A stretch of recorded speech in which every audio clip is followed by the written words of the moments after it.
Oh, yes. This is the Hardcore Marketing Show. I'm Casey Cheshire, your host for this epic journey. And today's show, sponsored by Cheshire Impact, on a mission to help people maximize their use of Pardot and Salesforce. CheshireImpact.com. Bam. And we're live. And this is one of those days infused with a gigantic coffee from Starbucks. I got my water, and the guest, we're dressed the same today, and he's got energy too. I don't even know what's going to happen on this, but let me introduce you to him. He is the Director of Business Development and a brand ambassador at Ringlead. Brand new position. We're going to talk to him about what he's got planned coming up. He is a sales guru, ninja, wise young man. I don't know what to say. We have a guest for all you marketers out there from the dark sales side, but he's a cool version of the sales side that actually wants the client to succeed, and has got that passion that we do on the marketing side. He's often described on romantic sites as a hopelessly positive sales trainer, if that clues you in, and super creative, innovative relationship builder. Totally. We met at a conference, a Salesforce event up in New Hampshire, actually. And he is the creator and the visionary and the protagonist of #SayWhatSales. My friend and crazy man, James Buckley. How are you, sir? Hey, what's going on, Case? Thanks a lot for having me. This is really a great one. I've been super excited about it. I know. I mean, we even coordinated. We're both wearing red. Like, I know. I was surprised when you got on. I was so excited. Like, oh man, great minds. It's the mind melt. It is. It's scary. That's why I'm kind of concerned. I mean, because I got the coffee here, man. So I'm ready to pick up whatever you throw down. So I'm ready. The theme for today, for everyone listening, the theme, if we can even corral these two crazy people in one conversation, is the idea of collaborating, the idea of we need to align marketing with sales and vice versa. We got to work together. This is not, your team, my team. It's the revenue team, right? Yes. We got James on here. He's going to be throwing down, and we're going to be talking about personalization. I met this guy, and 2 minutes later, we're talking about personalization. We went deep on marketing strategy and sales strategy. And I was like, dude, we got to get you on the podcast. We got to chat. So, that's the theme, #SayWhatSales. So, yeah, I'm excited about that theme. Here, let me pass you Thor's hammer. Okay. Thank you so much. Receive the hammer. Now take that and smash some bogus myth you've been hearing about, marketing or sales strategy. Yes. What drives you crazy? So lots of things drive me crazy. I feel like Peter sometimes from Family Guy. You know what grinds my gears? Let's just talk like Peter for the rest of the show. We could talk like Lois. Oh. So I think that there are some major myths between marketing and sales. And one of the biggest myths I think that drives me crazy is that the two are separate departments. In fact, right. This is a myth that I think cripples a lot of companies because the right hand doesn't know what the left hand is doing and vice versa. So It's hard for there to be any type of real engagement with a salesperson because there's no insight into what kind of engagement that their prospect has had with content that's been provided to them by marketing. It's cool to hear you say that, right? It's cool to hear someone in sales say that because I think I've been saying that on the marketing side for a long time. But you got to get the buy-in. You got to have people in sales to go, yeah, that's right. We are one team. Otherwise, marketing's like one team and sales is like, whatever. We're going to close our deals. Weirdo marketers. So part of that is because of the mentality that most salespeople have. Most salespeople have a pipeline-driven mentality.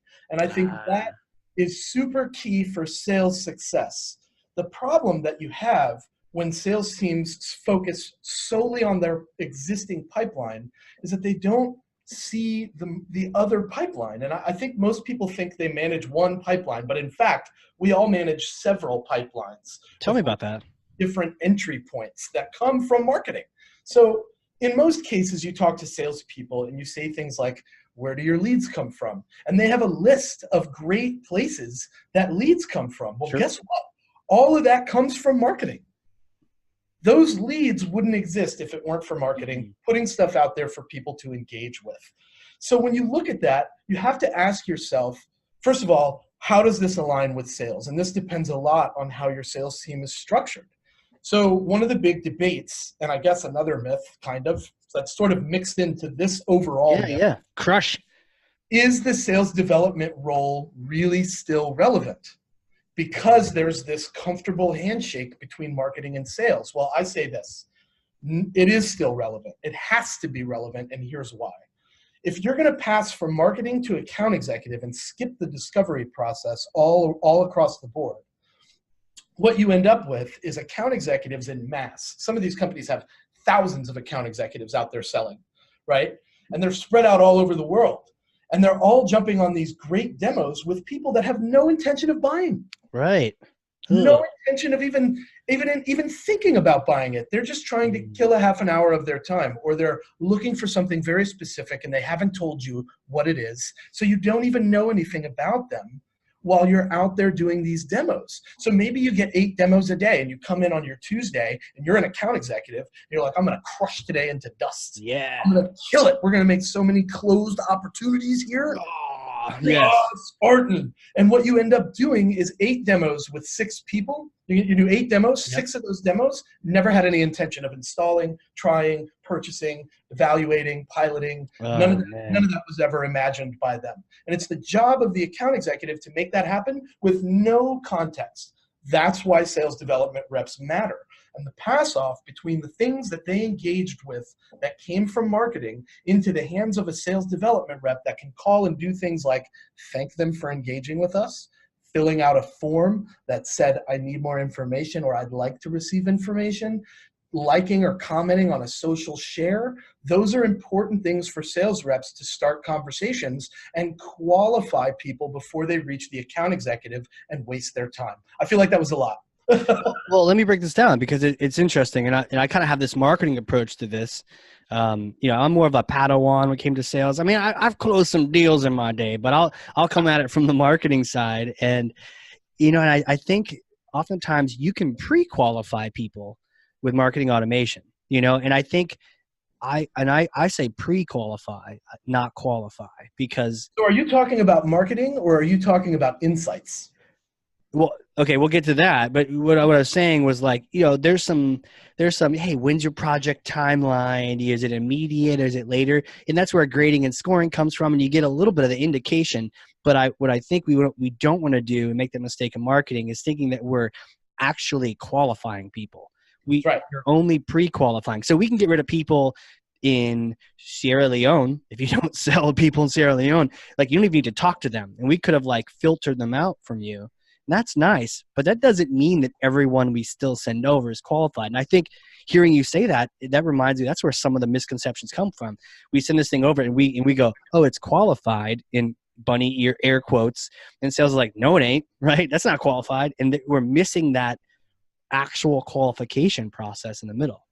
So some of that has to do with what your qualification process looks like. And if you have a set structure in place. So there's a lot of debate about what types of acronyms you want to use to qualify people. Some people can't. I think that's a useful one.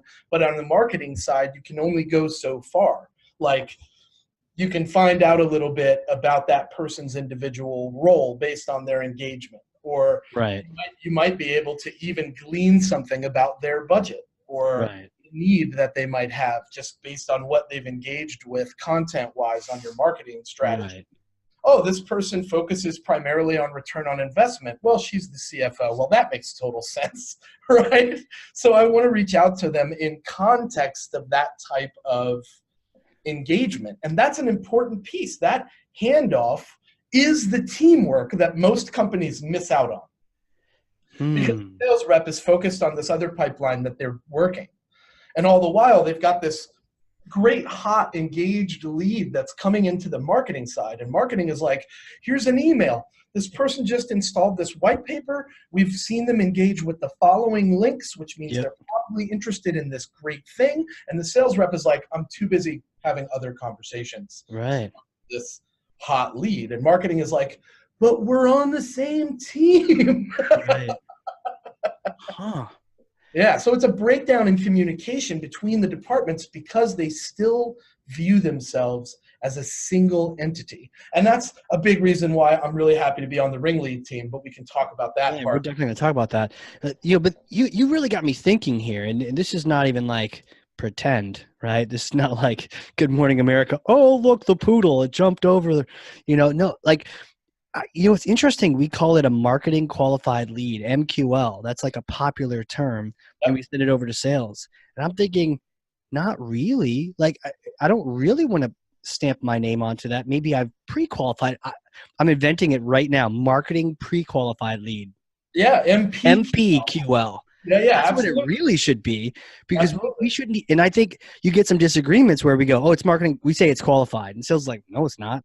But that wasn't our. We didn't actually qualify it. We pre-qualified it. So tell me more about the qualification process in general, so we can learn from that and understand how maybe we can help pre-qualify, but then not try to take ownership of full qualification. I could see maybe we're discounting that whole discovery qualification process altogether.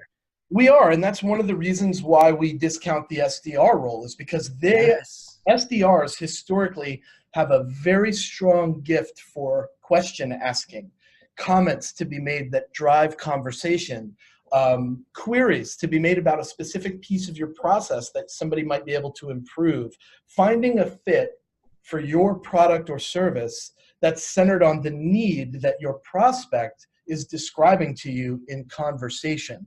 It's ironic that we've created all these incredible ways to communicate with one another, but we forgot how to do this part. Yeah, we did. Process, right? Oh, let's, and I'll give you a great example. Every company has this, right? 700 ways to communicate with each other, and yet we still manage to surprise one another twice a day. How is this possible? It's the same way that we can see somebody engage with 10 different kinds of content on the marketing level, but the salesperson is like, why am I reaching out to this person? Is this person qualified? Do we know anything about this person? Right. And the worst thing marketing says at the time is, oh, they clicked on an email. Right. That doesn't help, right? I need to know what they clicked on. I need to know when they clicked on it, how many times they clicked on it. What's my opener here? What was the content like? Yeah, they're still not even qualified per se. They were active. It's the difference between an MQL or an MPQL and an SQL, somebody that's actually spoken, a sales qualified lead, somebody that has spoken to this individual and has something of value to contribute to the conversation for the account executive. And the last thing the account executive needs to do is get back on the phone and re-qualify them. Right. Yeah, so that's the mentality, I think, is that we're two different departments, and that's not true. Marketing is a catalyst for sales. It's where it all starts. It's who steers the boat. And sales is an extension of marketing.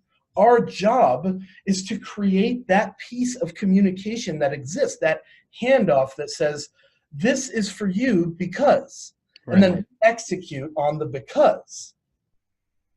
Huh. Tell me about qualification. How your sales, and I'm day one in sales here. How would you teach me to qualify someone? Because I think it'd be good to know that.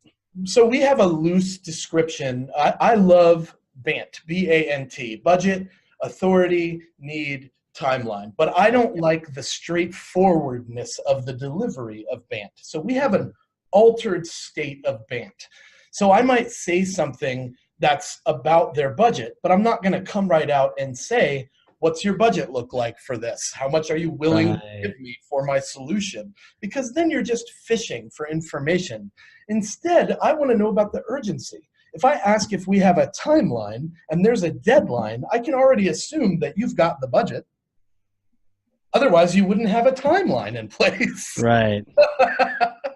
Right? Sometimes I say things like, is there a procurement department? Now, I learned this from John Barrows. I don't know if your audience is a John Barrows fan. Yeah, he was on earlier. Yeah. So I am a diehard John Barrows fan. Love John. And from a sales guy, too. I love his stuff. Yeah. I'm a big fan of both of those mentalities sort of collaborating in my brain and creating this mushroom cloud of weirdness. Wait, who's in your brain? You got John on one side? John Barrows on one side and Keenan on the other. And they're like, constant, every time like somebody says something and it jogs that memory, my brain explodes with this, like, what would Keenan say in this moment? Or what would John say? Who's Keenan? Who's this? Keenan. So Keenan is the author of a book called Gap Selling. I absolutely love this book. I've read it 3 times, and each time I read it, I get something different out of it that helps with my conversations. Right. He runs a company called A Sales Guy. They do 2 things. They recruit salespeople and they sell sales training. John Barrows, of course, is John Barrows, but Keenan is the same type of mentality as John Barrows, is that I've got this thing that works really well, and I've developed a system that I feel could change the way that you approach your role as a sales professional, and they put this out there. Well, I'm a huge fan of both of them, and I just consume all of this information, and then I just take it and make it my own. So we use BANT, but we use it on a very loose level. And I ask people about procurement instead of asking if this is their decision. I ask people if there are other people that need to be a part of my conversation with them, like your marketing director or like your CRM director, your Salesforce admin, whatever space you might be operating in. I know, like, the Challenger customer tells us, it might have been the Challenger sale, I read both of those, and they will tell you, those books will tell you that there are 6.3 decision makers at every company. If that's true, then the one person that you're talking to is only a piece of the puzzle. Right. So don't think with this sales, this cancerous sales mentality, I'm going to make this call and it's going to result in a sale. That's just not the world that we live in anymore. Right. That's 10 years ago. We could have done that. I remember the 90s. They were fun. Right? When you could just make a sale and walk away, that was success. We dress kind of funny, though. Yeah, the big hair and the weird collars, right? Yeah, pop that collar, man. What are you doing? Pulling that thing down. So what's the deal, Doug? Tell me, go back to the 6.3. So by the way, Challenger Sale, great book. I recommend it too. And then there's a follow-on that you mentioned, the Challenger Customer. The Challenger Customer. Yeah. I've heard that might even be better for marketers to read. There's a Challenging Customer. You know, listen, the best marketers have a sales mentality, and the best salespeople have a marketing mentality. I love that. I do a quote me. So just quote him on that. Somebody out there. I love that. I have a way of marketing myself so that people gravitate towards me. Listen, in the end, we're all just trying to have conversations with one another. Right. So I preach a universal workflow, right? People don't understand that every single sales funnel looks exactly the same. We complicate it with all the weird things that we create in our minds, all these expectations and biases and special content that really just plays to our ego. And we'll talk about the sales ego later as well. Ooh. But like, every funnel looks the same. There's only 6 steps. It's not that big. It's not a huge funnel with lots of things. There's only 6. Content is the road to connection. That connection should lead to a conversation. If I can have that conversation and build a relationship, some people will call that trust, then I should have no problem asking for an opportunity. And the law of averages says the more opportunities we have, the more sales we make. That's not rocket science. That's a 2,000-year-old human instinct to connect with one another and derive value, whether it be in the form of oral stories or product, doesn't matter. That's an instinct inside of us all. That was 6 steps. Yeah. So hit me with each 6 again. I'm writing them down here. I want to make sure I get them. Sure. Content is the road to connection. Connection should lead to conversation. Okay. That's the first 3. I like that. Conversation should lead to a relationship. If I've done a good job at the conversation, I should have a nice relationship as a result. Yeah. Some people will call that trust. Those are one and the same. Okay. And then if I've done a good job building that trust or relationship, I should have no problem asking for an opportunity or creating an opportunity in some cases. See if one exists. Right. Flush it out. Finding an opportunity, if you will. There's a lot of action words you could probably throw in there that fit, depending on how the conversation goes. Hopefully they're organic and not scripted. Yep. Right? And then from there, the law of averages takes over and says the more opportunities I've created or found, the more sales I make. Right. Think about human nature and where we are as a society, and ask yourself, if somebody actually is a gifted person speaking to you that can capture your engagement and they call you, not only are you surprised that your phone actually rang because it hasn't rang for the better part of 8 years, Mm-hmm. but also somebody on the other end is actually pretty engaging with me. Right. That's something that stands out in a sea of emails asking you for 15 minutes of your time. Right. Another human. And it's not like fake. And we know what to talk about because marketing has provided us with all this incredible information that you've engaged with. Right. Right. All the information so that you might have a pre-indication. It's like pre-crime, right? I'm thinking back to that Tom Cruise movie, giving you some of the indication that, hey, pre-qualification, a pre-discovery, they're interested in the information about what happens when Adobe audits your software. Then, okay, so are you being audited right now? No, but you're concerned about it. Why? What happened? Oh, our CEO, learned blah blah blah, and then now you understand where they're at. It's an initiative. The CEO heard about it. He's concerned. Ask you to reach out. Now you got all that stuff. But maybe marketing, you found out because they were reading some of the material on that topic, and so you can kind of just flow right into that conversation thanks to that content. I like that. Six steps. It's don't overcomplicate it. Yeah. I like that. We put our biases in all of this, and that's why the funnel gets so convoluted and complicated. We want to add all these things that we think are valuable. They're very valuable, but they're valuable to you, to us, to the marketer, to the salesperson. You have to make them valuable to your prospects. Right. You have to create that value proposition for them if you want them to also view it as valuable. And in order to lead them down that path, you've got to build that relationship. And there's an argument for the fact that on the face value of a sale, the relationship doesn't matter. And you know what? I agree with that. I think that is absolutely true. If you look at that 6-step funnel right there, you remove relationship, it absolutely works, doesn't it? Here's the problem. It's not sustainable because when you want the renewal or a referral, the relationship is the only thing that matters. Interesting. So you could technically remove that relationship, but that's short-sighted. It's very short-sighted. It's not sustainable. It does not do anything for your retention. Your churn will still be there. It will not be affected positively in any way if you don't help to nurture that relationship. Guess who's responsible for nurturing that relationship in some way? Sales and marketing. Marketing with their excellent content and their value adds. They're forever sending you articles. They're forever saying, did you know about this in the industry? We wonder why that's important. It's important because a year later, you want the person that's calling on the sales team to renew that contract to be able to say, hey, we hope you've enjoyed our service. I've noticed that you engaged quite a bit with our content. We hope it's been valuable for you. Your renewal is coming up, so I want to connect and make sure you're still a satisfied customer. Right. And they have that context thanks to all that amazing marketing that nurtured them through towards the renewal side. There's an element of customer success management there that takes place on the sales side where a relationship is formed, maintained, checked in. Everybody's like happy with it. Hey, it's a quarterly review. Here's your usage perhaps. There's so much value there. But on the whole, marketing is the person that's responsible for targeting them with drip campaigns that constantly provide value, information in the industry that might help them grow, and so on and so forth.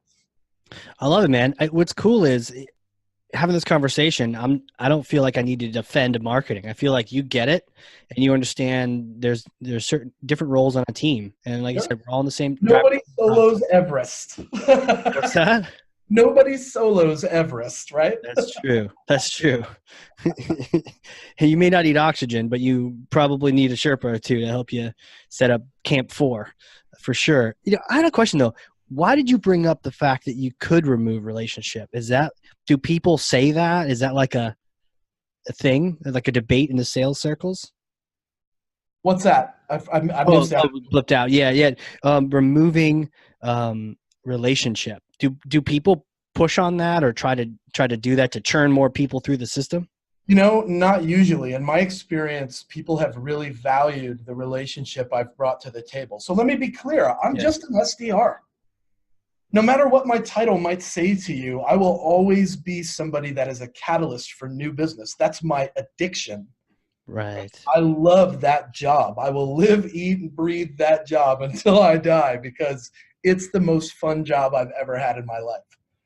I work very closely with marketing people when we talk about this because that handoff is so important. What the relationship being a debate is because people don't think it's valuable for the initial sale. Right. And again, I support that mentality. I don't think it's that valuable on face value either. What I can say is that later, when you want the business to remain in your court, that relationship is what they make that decision based on. You know, So even though it has nothing to do with the sale. You know, I've bumped into that because, you know, at Cheshire, we sell services and we do a lot of work with people who sell software, either clients or even Salesforce sells software. And so we've seen some really good software sales. And then from some other companies, we've seen software sales. And I've been chatting with some sales reps lately where they don't feel like it's a fit at some of these companies they're at because they want to have that relationship. And they're at a company that says, look, you sold this thing out, move on, right? Sell the thing, skip the relationship, close the deal, move on to the next thing. And you're right that those companies suffer from churn. They suffer from, people aren't renewing, and they're definitely not upselling. They're definitely not getting people to use the tool. They haven't created that. They haven't done that trust work. My opinion has always been that when you have your team segmented out into smaller teams, it becomes easier for people to own their role. Everyone wants upward mobility, right? SDRs, and this is another big myth, right? The next the next step, right? And I think we decided on two myths, and I'll throw this one out there, and then crush as many as you like, man. I'm gonna crush a lot of them on this. Yeah. Right. But I talk to sales development reps all the time that absolutely love their job. And I'm like, man, I'm so glad to hear you're passionate about sales development. What's the next step for you? And they're like, account executive. And I'm like, why? And they're like, I don't know. Yeah. That's the next thing. Somebody told that person that being an SDR was a step in the right direction, a foot in the door, a stepping stone. And because of that, they'll never reach their full potential in sales development, because they're so focused on what I'm going to be doing next. Interesting. It's a breakdown. I've even thought that though. Like, entry level folks get thrown into SDR land, and then when they prove themselves that they can make enough calls and set enough appointments, they get moved to account exec. But you're saying that doesn't have to be the case. It doesn't. I've done the account executive thing and I hate it.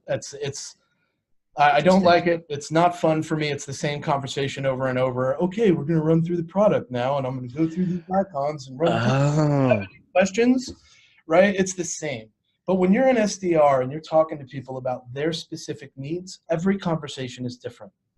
It takes a special person to be able to be involved in those types of conversations. Right. Because it has to be about them. It has to be effective for them. It has to fit their need. You have to find it first. That's important. Account executives sell products. That's fantastic. The problem is that most account executives are just cashiers. Wow. They're just shots fired. Yeah. No, not shots fired. It's interesting though. Yeah. No, with a really strong SDR team. Right. That adaptable, on the fly conversation, understanding needs happens with the SDR. I think a lot of times, if you don't have an SDR team, sales has to do all of that. But then to our point here, you're talking to a lot of people who are only pre-qualified, if anything. A lot of people, 6 of the 8 are never going to do your thing. And you have to go through, the needs discovery and the demo. And maybe, so there's efficiency if SDR does it right. But if you've got a really strong SDR team, you're right. Sales, AEs become a lot more rote.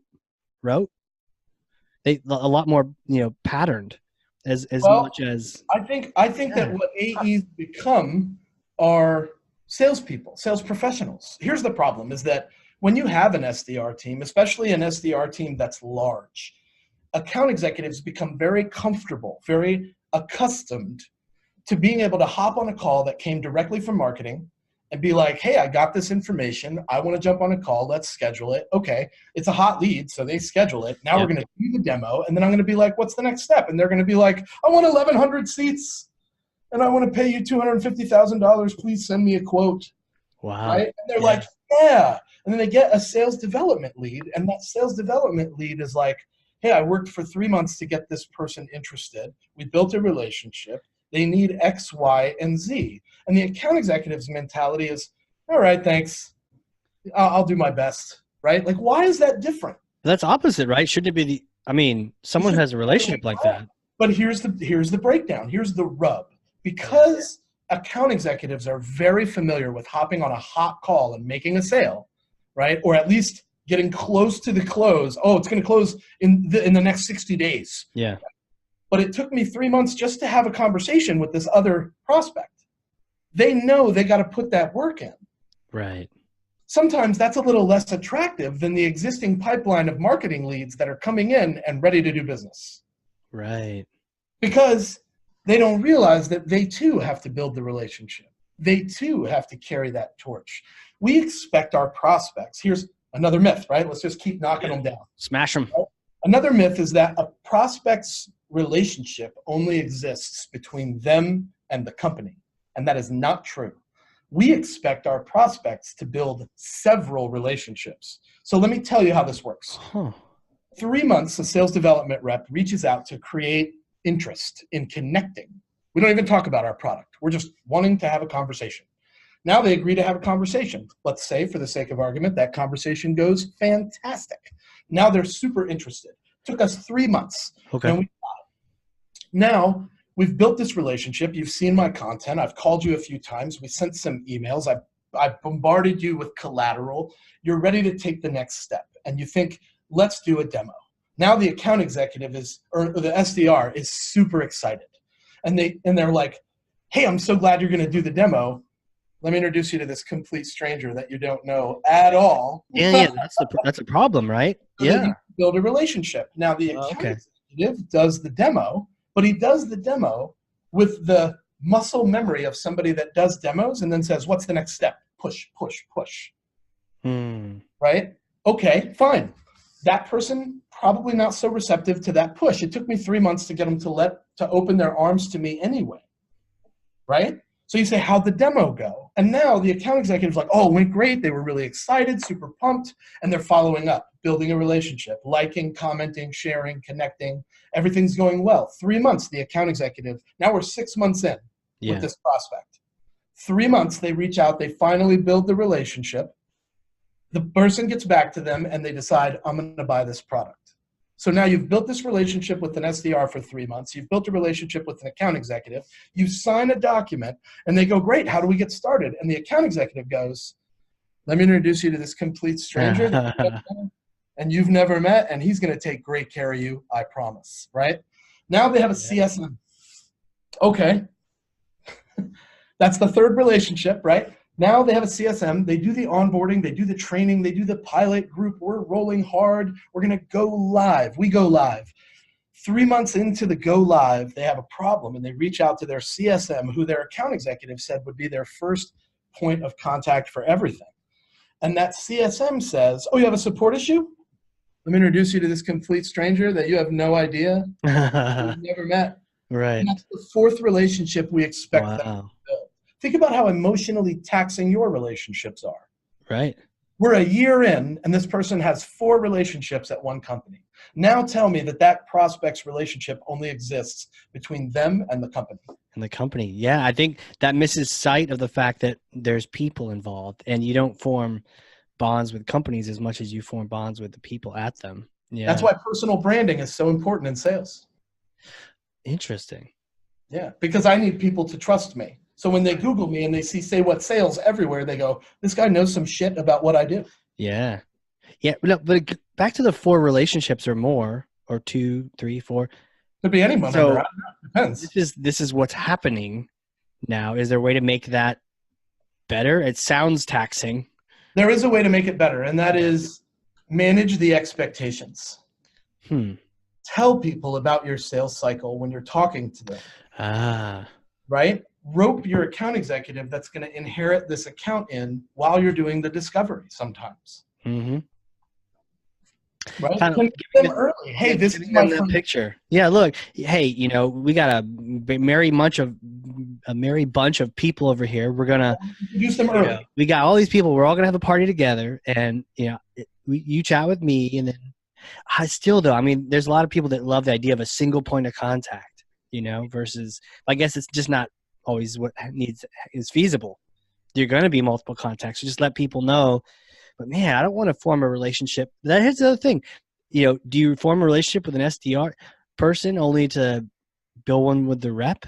So that depends on the SDR. In my experience, because I'm very well versed in business development and processes and human beings in general, I get a lot of people that want to connect with me on business development practices. Yeah. Because I've provided value to them and not pitched my product. Right.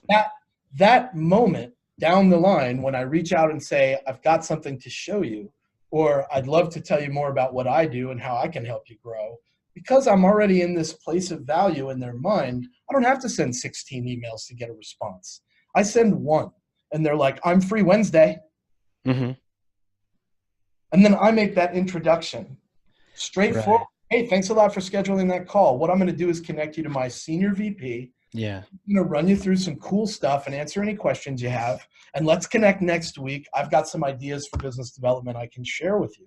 And lo and behold, I actually have some ideas for you that I can share with you and make good on my promise, right? So it's about value, not products. And people forget that. In addition to that, it's supposed to be fun. And that's the worst part. Salespeople are innately miserable when they're not doing well in sales. But when they do well, they're like, I'm the best salesman in the world. Rah! Yeah, right. When it rains, or whatever the phrase is. Like, yeah, if it's going well, everything's the whole world is sunshiny and everything. Yeah, it's my oyster. Yeah, this whole conversation shows me how much we discount SDR. It's true story. I think SDR. I think you're super SDR. I think a lot of people think of SDR as exactly what they've been told. This is a stepping stone. You're a robot. If we could outsource this to marketing, we would. If we could, what they get told is that it's a numbers game. Yeah. That's what they get told. When they get the leash taken off of them, that's what they're told. You got to make 40 calls a day. You got to make 100 touches a day. Yeah. You got to hit 15 people on LinkedIn today. And those are just metrics. They don't mean anything. They're not meaningful metrics at all if they don't convert to conversations. But don't they still have to do that? I mean, I think they should strive for that. But if I can do in 10 calls what it takes your SDR to do, which one would you rather have? That's true. Burn through 30 people to get the same result as 10 on your list. That's right. Take longer.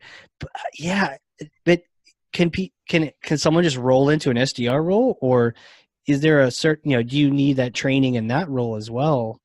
My belief is that anybody can be an SDR as long as they have a personality that can be changed. Yeah, and a soul, right? Because you need to actually care. You've got to give a shit. That's right. One of the things that Keenan says all the time, you have to give a shit. And if you don't give a shit, you're not going to do well. Right. By the way, I looked up Keenan. I was waiting for you to say his first or last name, but he literally goes by one name.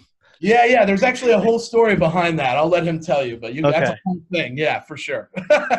It'll be funny is to have both Keenan and Barrows on either side of you as like the good angel and the devil on either shoulder, Oh yeah. Well, so it'd be hard to tell which one is which. That's the thing. I would say I'd put John, on the devil's side just because he'd enjoy it more. But he's been so nice and lovey lately on LinkedIn. I can't stand it. Like, stop being so kind, John. Come on. I learned so much from John and Morgan. Yeah. Morgan J. Ingram is his buddy and his colleague, and they do such an incredible job putting out fantastic content. Yeah. For people to just learn some shit, Totally. It's pretty amazing how much stuff you can get out of well done content, and that shout out to Lucas Walker, who manages John Barrow's content. Like some of that stuff is incredible. Just the way that it's written, the way that it grabs attention, the way it changes your perception. Hey, just a quick side note. That's the job of an SDR. Change the perception. Yeah. Create interest enough to make a change. The saddest words in business. We've always done it this way.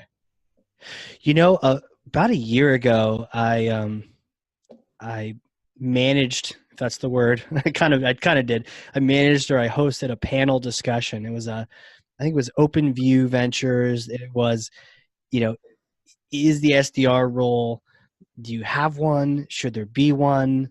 And we had a lot of just sales VPs on there that were saying one way or the other in between. I wish I could have teleported you into that, because you kind of, I could see why Ringlead is like, hey, what's up? Come and hang out with us, because you absolutely own that. And you're right. It's not just a stepping stone. It can be a whole career and a whole function to itself, you know? So my recent venture has shown me, I've got two guys that this is their last week of training. This Friday, I let the leash off of my Rottweilers, as I say. Oh boy. Yeah, so I'm really excited. James Shand and Phil Harmon are my BDRs, and Nice. I've given them a brain dump of all of my skills and practices. I've given them once-overs, and Ringlead, God bless him, is taking an incredible like mentality on this thing to just say, hey, we schedule meetings, you know, and that's another, I guess that's another myth, right? Sales development reps have this mentality, this thing that says, I got to sell this application. No, you don't. That's not your job. Let the account executive sell the application. You're creating interest so that you're selling the time to take a look at the application. Interesting. You're selling the time to take a look. You're selling the interest. Right. You're finding out what the problem is so that you can fit your product or service to that problem and say, you should take a look at this potential solution for yourself. You know, that makes it so much, I don't say easier, but it makes it doable. You're not trying to get them to buy it. This call, like, look, my job is not to sell you anything. Okay. I just want to see if it's worth your time to take a look at this thing. It has been for other people in your exact industry. And if it's not, I'm not here. Like, I don't want to waste your time. Or vice versa. But like, I think this might be, but let's see if it is. And, you know, that's it. That's a great milestone. I can get behind that as a goal, and then let sales, to your point, they swoop in. You say, okay, it was worth the time to look at this. Now let me see, let me show you that there's a value and worth investing in this thing. Yeah. Yeah. It's our biggest problem as a community of sales development reps, that we feel like we have to be the people with all the answers. Well, let me tell you, sales development reps out there that are listening to this and working with strong marketers, it's not your job to sell the application. It's not your job to sell the product. Stop it. Not your job. It's your job to learn about the problem that your prospect has so that you can sell the time to learn about the solution. Stop trying to sell your product and service. Start creating value and relationships. That is much more valuable than somebody who's jumping on a call so that you'll leave them alone. Right. Man, I just got another hashtag for you. Nacho job. Right? Nacho job. Nacho and job. Like, nacho job. Like, no. Now, what would you say in the simplified version? What is marketing's job for you then? Marketing's job is to collect and provide insight into prospects. Okay. So maybe marketing's job is to host a webinar. Hey, we're hosting this webinar on business development or on event management or on Marketo best practices or on duplicate prevention or on lead generation as a whole. We're doing this webinar. All the people that register for that webinar should in fact trickle down to salespeople so that salespeople can reach out and say things like, thanks for registering or attending the webinar. I'd love to chat sometime about Marketo best practices, lead generation, whatever, right? Fill in the gap. And all I want to do is have a conversation. Here's the problem. We live in this world of sales hypocrisy. So let me explain that, right? Yeah. If you're the sales leader, you get pitched the most because everyone wants to save you time. Everyone wants to boost your revenue. Everyone wants to increase growth. Everyone wants to something that has to do with how they're going to help you, right? Interesting. Okay. That's fine, right? Yeah. No problem. Totally great. Let's do it. But then we get on the call, and that call sounds the same. James, let me tell you about this change. This change is going to change your change. Yeah. The way that you change, it's about to change. Hashtag ROI. Right. And then we say, we're programmed to say, hey man, I'm not interested in your change. And then we hang up the phone. Oh, you're right. When you're saying change, we're saying. And we go out and we see our whole sales team out there and we go, hey guys, we have to tell everybody about change. That's the hypocrisy of sales leadership today. Yeah. It's a nightmare because we're just having the same problem. We're telling people, stop calling me, take me off your list. Hey man, don't you have a list of like 30 people underneath you that are cold calling and being told by their prospects to take them off the list? like, well, I don't understand this. Why is this a thing? But it's a blockade in our mind, which is why the value is so much more important, which is why the research is so important. And that kind of stuff can only be done by an SDR. And the info handed down to them as a, quote, qualified lead means they're qualified to be researched and touched by an SDR, not qualified to buy our product. Let's do a demo. Right. You know, like one of those cartoons, I don't know if it was like the Peanuts or whatnot, where the parents start talking and all the kids here is like, wow, wow, wow, wow. Like, you don't actually, you know, when you mentioned the change, you're like, it's so true because it's like change. And it's like, first of all, I hate change. And then second of all, I don't have time for your change. I don't want to pay for your change. Whatever, like doing something different than what I'm currently doing is essentially what you're saying. So it's actually not change that you hate. The reason that people say I hate change is because change has always been done to them and not with them. Change is actually good. Change brings progress and growth. Anyone that disagrees with that is probably not good. You're right. Change is good. Sometimes the process can be hard, but you're saying that's because I was pulled through it as opposed to willingly jumping in with it. Well, you didn't lead the way for that change. It's funny how change sucks when you're the one that's not leading it. But when you're the one leading the change, you're like all for it, right? Yeah, we need to do this, man. This is real. It's going to be valuable for us. We need to change this. But then they're like, hey, we're going to change this little thing in our CRM and make this field, and it's going to be required. And you're like, I don't want to have to fill out another field. I hate you guys. Yeah. You know, it's funny. In this January, I decided I was going to only eat salads. How's that going? It's February now, so we're good. But burgers it is. But to your point, I was cool with it right until about, you know, the 27th of the month. And I was like, this is lame. This month needs to end. But you know what? It was a cool experiment. And I was okay with it because it was my idea, right? It was my stupid, awesome idea where I was like, yeah, only salads. But I could imagine someone be like, oh, hey, good morning, Mr. Cheshire. You're only eating salads for this month. You know, like I'm in jail or something. Like, sorry, you have no control over this. You're only eating salads. I'd be like, no, you're killing me softly. Stop, you know? But you're right. The change, if we're driving it, is good. So you want that relationship, you want that partnership to be able to walk them through it and not push them. That's right. I think I have the best successes when the relationships I've built are centered on, are you a person that typically embraces change? And that's a discovery question I ask. Who says yes to that? Well, so here's the problem is that if you don't say yes to it, my next response is, how long are you planning on being in business? Yeah, I know, but it's still, I mean, I guess we kind of, I even did this just 4 seconds ago. I looped in all the painful changes with the positive changes. Yeah, but that's okay. This beard is I don't know which judge is out still, but we'll have to ask your wife how she likes that change. It's her idea, man. She December, she's like, you ever thought of a beard? I was like, nah. I'll bet she thinks that change is great. How do you like it? She actually is kind of digging it. I don't know. It's annoying. I haven't had to dry the hair on my head for a while, right? You got dragged through that change is what you're saying. Yeah. Now I have to. Yeah, it's cool though. It's cool. This is cool, man. I've always, discounted the idea of the qualification and discovery in this role. I think everyone does. I think you've got to carry this flag to more places because it's definitely necessary, and you need to be training SDRs everywhere for sure.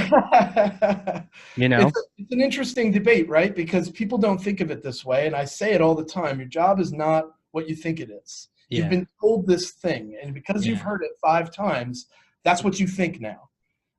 and that is everything except what you should be doing. What you should be doing is learning more so that your perception is constantly being altered. And if you're doing that, you can have incredible conversations with people. I never care. I never want to hear about like all of the, stuff about my product. Like, people don't give a shit, man. Stop reaching out to people and starting your conversations off with, hi, my name is, and I'm with, and we do. Already people are like, just forget it. Like, I don't even know you. You haven't earned the right to tell me any of that. Right. And it's again, like one of the many things that I think personalization does to benefit the prospect. Personalization is not to benefit you. It's to benefit your prospect. That's true. You feel like you give a shit. You took the time to care. You actually know, you know them specifically. Personalizing a message equals inserting a value proposition. Those two things are not the same at all. I'll personalize and leave no value proposition. I'll say things like, what was it like going to school in New Hampshire? I would love to connect on that. I've been there a couple of times. I was there just recently for a Salesforce show. I see you're the Salesforce admin. We should probably talk. That has nothing to do with my product. But that person reads that, and there's no links in it. There's no box around my text. Everything is call to action. Yeah, like, let's connect. What's up with that? I get so many people that are like, yeah, sure, why not? They want to connect with somebody else just like you do. They just don't want to be sold. Everybody wants to buy things. Nobody wants to be sold things. So true. And, it's interesting, as a marketer that likes to dabble in sales, and I'm much more of that SDR side of the house. I love discovery. I love that challenger, telling people what's what, way more than that kind of makes the other part seem kind of dull. I like the, learning and listening and connecting with people way more than pushing them through to buy something, Yeah, it depends on what you classify a win as. I tell people all the time, like, I'd rather have a customer, but we can partner too. There's value there. I love partners. Yeah. There's always this element of like, do you collaborate with others? I too collaborate with others. We should collaborate together. Like, who's the person that's out there that's like, no way, man, I've got all the growth I can handle, right? No way, man, I've squeezed all the money I can out of my team. There's no way that you're going to be able to give me more money, so I'm not interested in how you're going to get me more money. Right. Who's that person? Right. Well, I guess, they're trying to protect their time. And so it makes sense to have the SDR saying, your time is valuable. My mission here is not to sell you right now because you don't have time to do that right now. My job is just to find out if it's worth your time to have this conversation. And I think that pays honor to the prospect's time. It does. And part of that honor is knowing the difference between no and never talk to me again. Those two things don't mean the same thing, but sales reps all over the world hear the word no, and then they go, I'm just going to remove this person from my pipeline. Not interested. Right. That's what they said. There is a difference. You're right. I've used, and I don't usually say never call me again unless it's unsubscribe. Yeah, but even at the unsubscribe level, if I reached out on a cold call 6 months after you replied to my email unsubscribed, are you going to know who I am? No. And I'm pretty sure I would want to talk to you just from your approach as opposed to, all the other lame salesy approaches. This guy wants to connect. Yeah, I'll connect with people.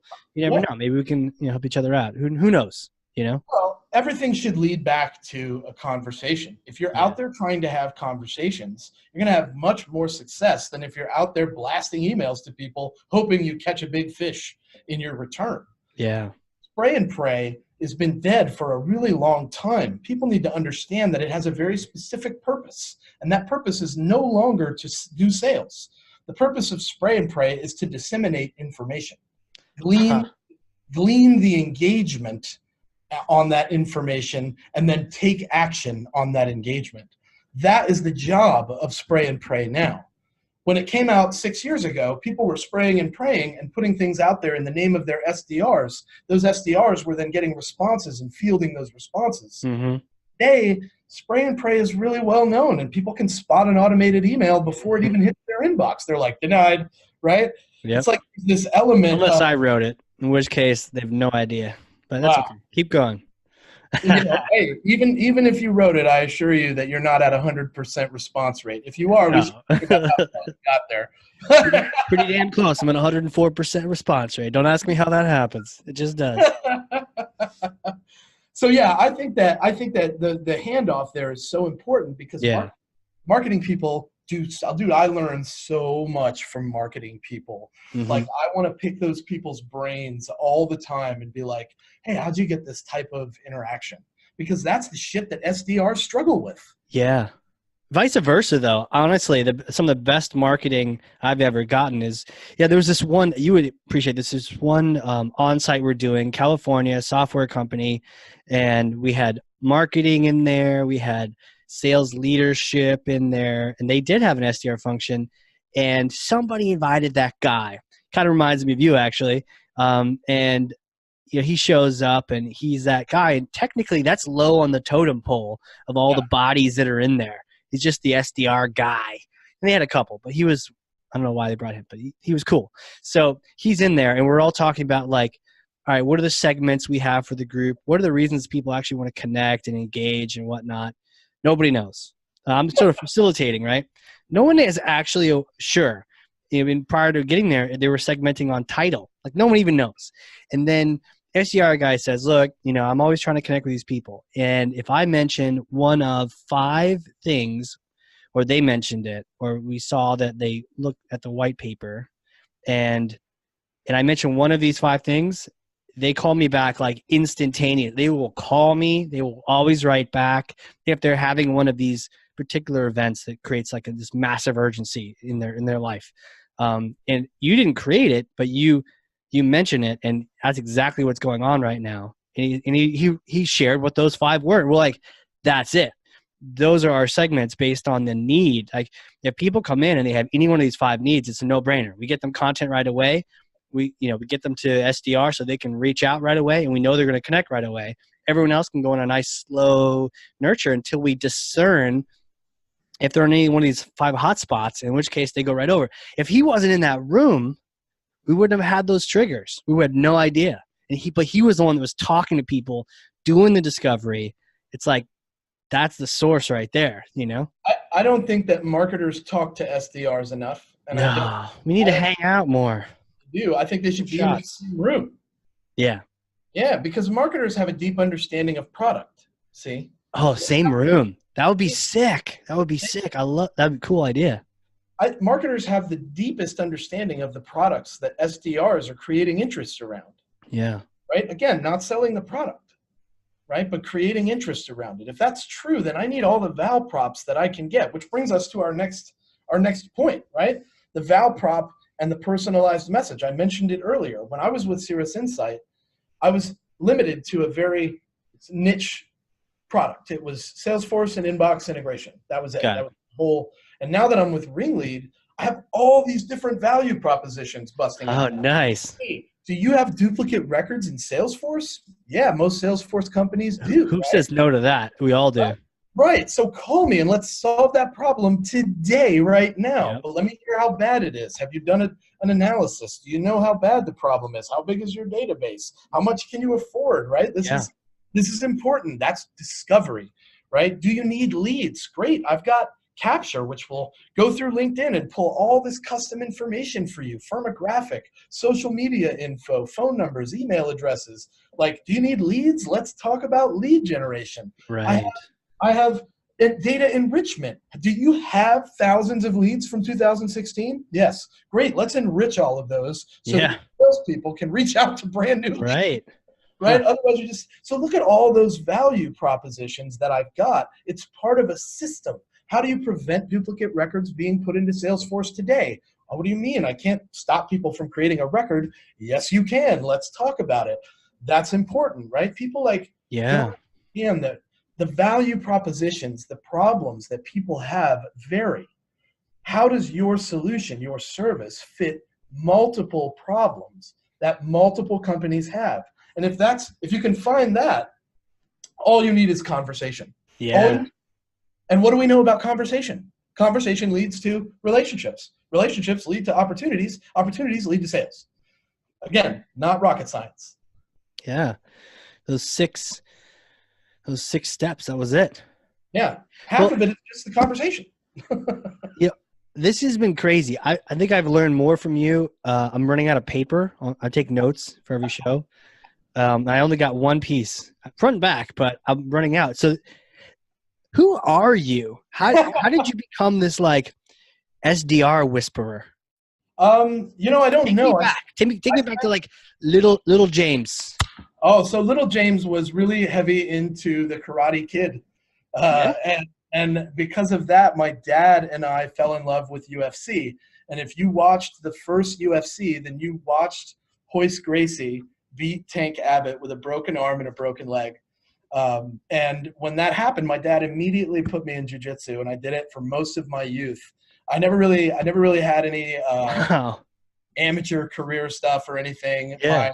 My record at just the amateur, like working in the dojo level, was 27-11. I did it until I was about 19. And it was a lot of fun. I really enjoyed it. And as a result, I learned lots of things about people because you come in contact with a lot of people. And when you're in jiu-jitsu, as you know, you've got to get over this initial hump as a white belt of, contact with other people. And it really is contact. It's like it's physical. You're like, yeah. I go to 6 a.m. classes sometimes still in Maryville just to get out of the house in Tennessee where I live. And it's still something that, what are you going to do this morning? Oh, I got a guy that's going to try to break my arm. It's going to be great. Yeah. They call it what? Rolling, right? We're going to get on the floor and roll around together. Yeah, exactly. So I fell in love with food, and I became a cook. I went to Johnson & Wales for a little while and did some cooking stuff. For 15 years, I worked in the kitchen. I was at the University of Miami in 2000 to 2006, I think. I was a network specialist in the XP days. You remember Microsoft XP, right? So I was there for that. How'd you get onto Microsoft from cooking? Yeah, so my mom worked for the University of Miami as Donna Shalala, the president's assistant, so to speak. She worked for the office of the provost. So, okay. Yeah. I don't know the hierarchy, but she was pretty high up at UM for a long time. And she got me this great job at telecommunications. Like, oh, you can do this during the day and then you can cook at night. So I did that. And I couldn't leave the kitchen. Full transparency, I had a little bit of a cocaine problem in Miami. So I had to make a choice. Well, when in Miami, I mean. Yeah, so I had to make a choice. Kids. Right? At this point, martial arts was a thing of the past for me. Cooking was tough for me to let go because the kitchen, I could go in there and I could do a bunch of blow. And then I almost died. I OD'd almost. I got burned at work pretty bad.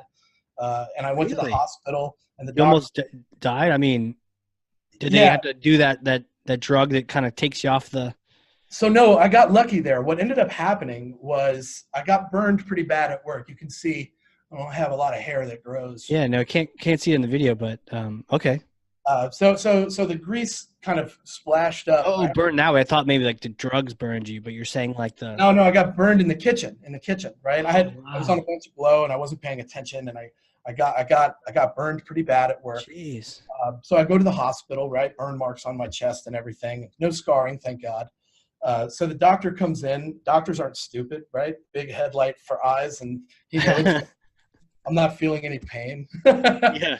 So he's should be, but you're not for some reason. I'm not, right? No pain, right? I'm like, I'm fine. I got this. I got it, right? So he comes in and he puts the medicine on and he sees my eyes and he's like, "Are you okay?" And I was like, "Yeah, I'm fine. Just let me know like when I can leave." And he was like, "I'm going to do a chest X-ray just to be safe." Okay. He puts the X-ray up on the special light, and there was an NFL-sized football in my chest. It was this big, and he was like, "See this thing that's pushing on your rib cage right here?"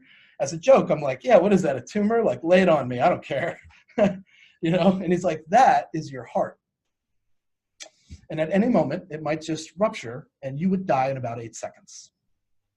It had gotten large enough to be the size of a football? Yeah, man, I was pumping a lot of blow. It was a problem. That's like a side effect, huh? So I left the hospital. 2 days later, I had everything that I owned packed up on a Mayflower truck, and I moved to East Tennessee. That was 13 years ago, and I have never touched blow again. Because of that experience in the Like what went through your head? That you were just like, I could die? Scared the shit out of me, man. Yeah. Yeah, I mean, I had a baby at the time. I Oh, moved did you? to Oh, my wow. partner, Yeah. yeah, I mean, it was a real fear. So I moved to Tennessee and I went to college.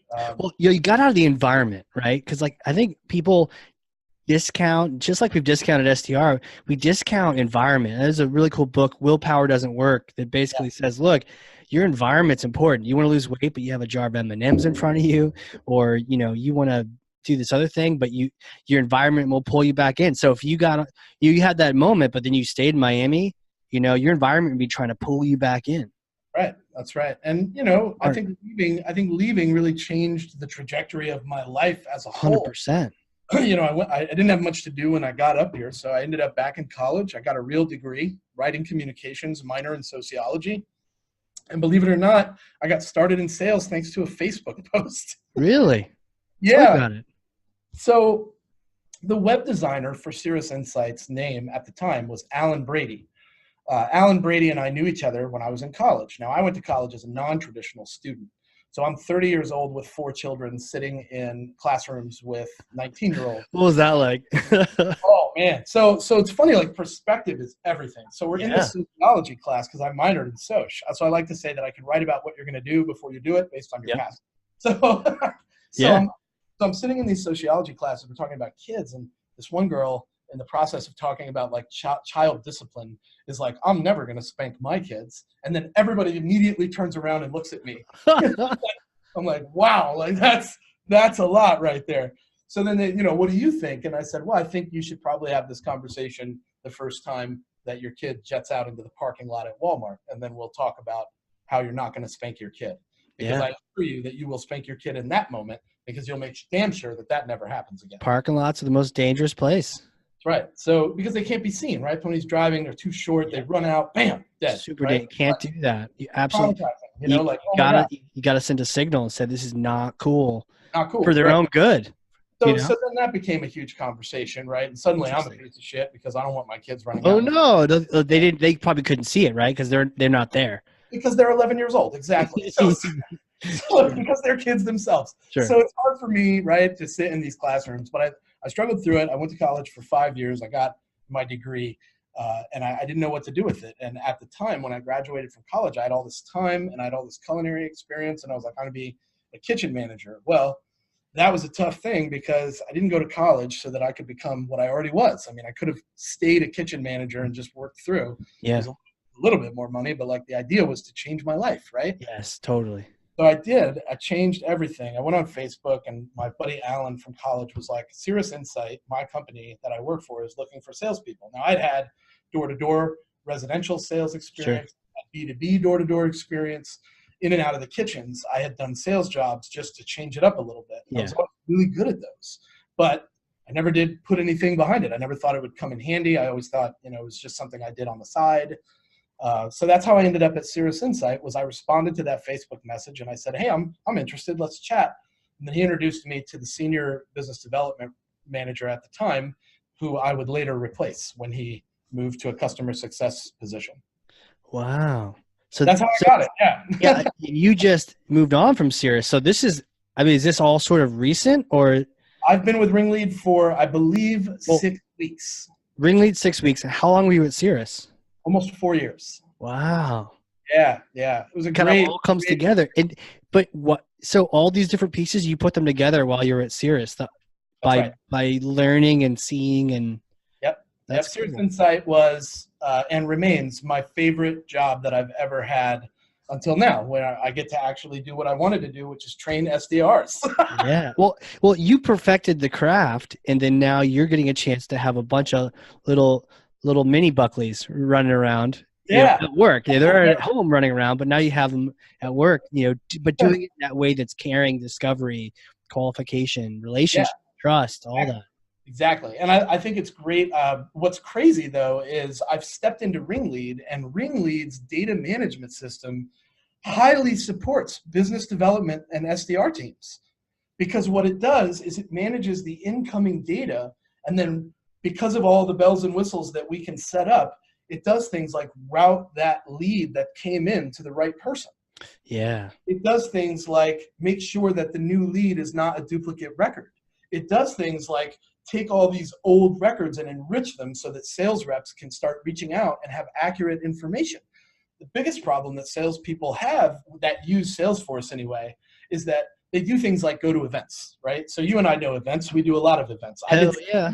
I did 78 events for Cirrus Insight in the 4 years I was there. Jeez. Right? All around the world. I've been around the globe twice with that company. Just an incredible experience. I have nothing but positive things to say about Cirrus Insight. If you're a Salesforce user and you need inbox integration, Cirrus Insight is the way to go. Cool. Shout out to those guys. It sounds like they really, you need to be in a place that fosters that, and you found it, right? You found that it fostered your inner SDR, your inner business development, and then now you're able to flourish based on that experience. And it sounds like you moved now to a place that understands that value.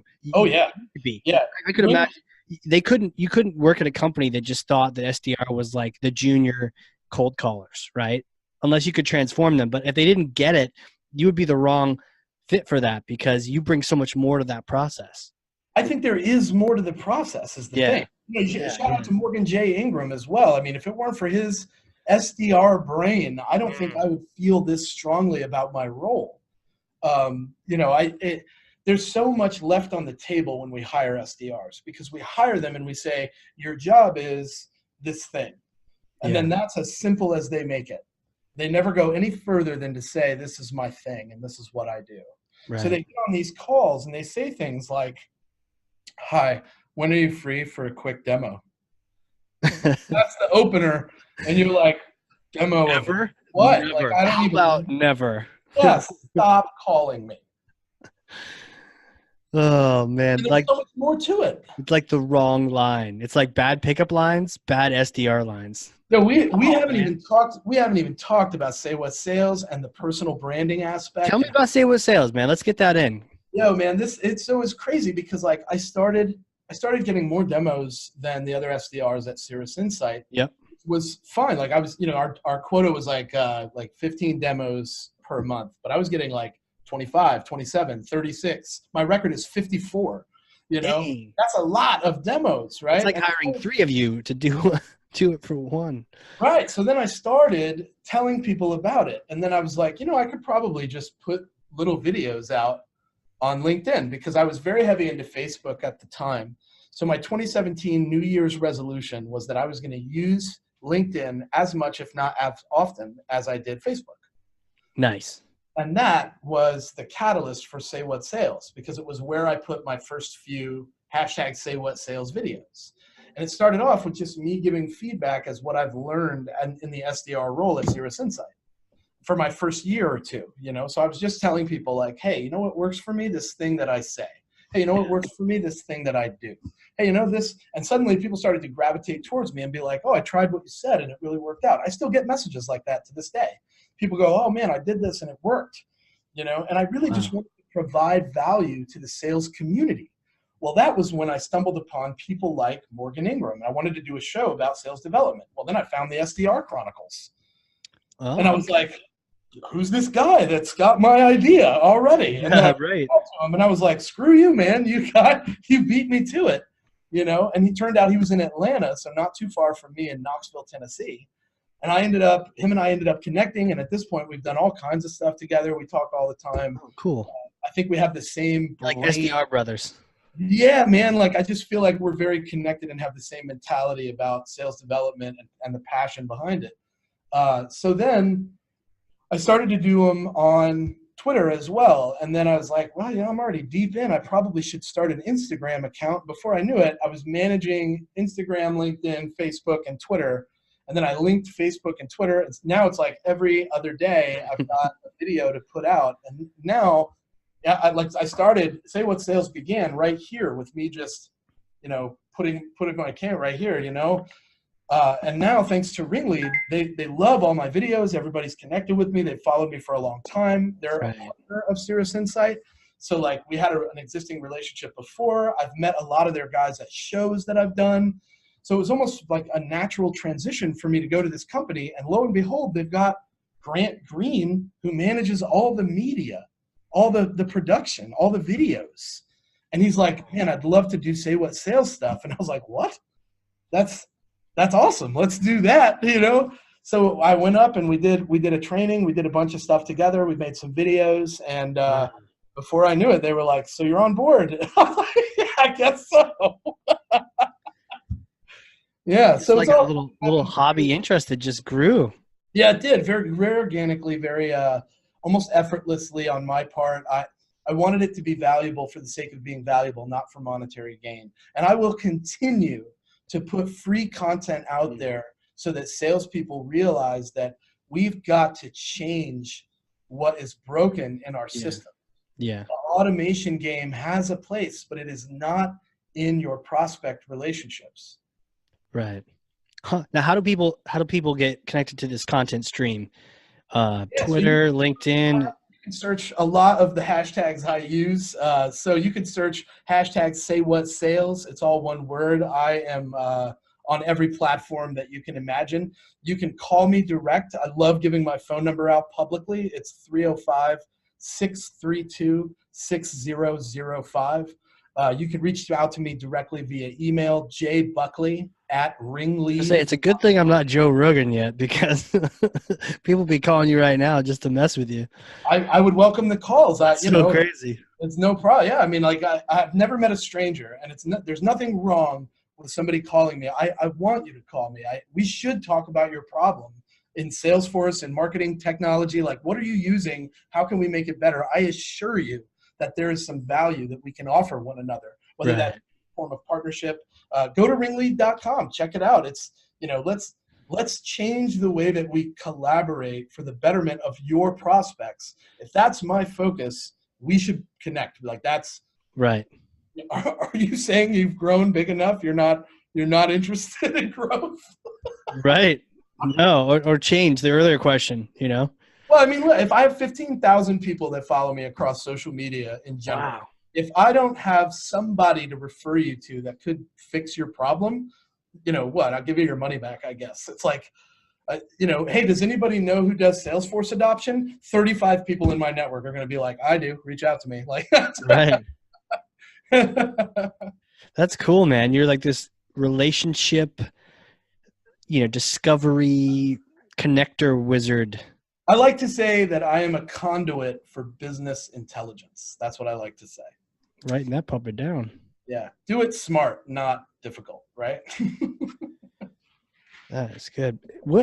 So we got your phone number. I was going to say, what are the other places people can connect with you, but you can't go much further than, so ringlead.com. What are some links, reach out on any platform? Yeah. Yeah, I have a personal calendar. I'm happy to send to anybody my calendar so they can get time with me. It all starts with connection. It's funny, like, we're all out there trying to grow. Every business in the world is saying, I want to grow. I want to do better than last quarter. And there are thousands of SDRs calling to say, I want to help you grow. And they're like, stop calling me. How true is that? I wish I was growing. And then I want to help you grow. Yeah. Never call me again. Never call me. Take me off your list, right? People all over the world are this way, and I'll never understand it. I think it's something that's up here. It's in the mind. Agreed. We're so attuned to saying no, no, no. I'm not saying you should take every cold call. Let's be clear about that. If everybody took every call and responded to every email, no actual work would ever get done. Well, I would like everyone to call you just because. I think they should call me. I would love to. 305. Yeah, 305-622-6005. Call me. Let's talk data to me. That's what I say. Talk anything, right? I'm a talker, dude. If you want a good, healthy conversation, let's talk about it. I talk to people about life problems. I had a guy call me once like, man, my wife is leaving me and I don't know what to do. I'm like super distracted. I can't make sales. And I'm like, bruh, you got to separate from the job and deal with the personal stuff, or the job stuff is never going to fall in line. How much time off do you have? God bless him. He got into therapy with his wife, and him and I talk all the time now. And, he's always calling me like, man, thank you so much. And everything is good. Wow. Like, that's real value. That's shit you can't do without conversation. Right. It reminds me of like Zappos. Apparently the thought was you can call them and ask them for anything. And I think the CEO was at a party one time and they're like, let's test it out. And so he was just listening in and they called and they asked them for a pizza. And they ended up having one delivered to the party. but they didn't even know the CEO was there. It was just kind of like, I've sent pizza to offices before. yeah.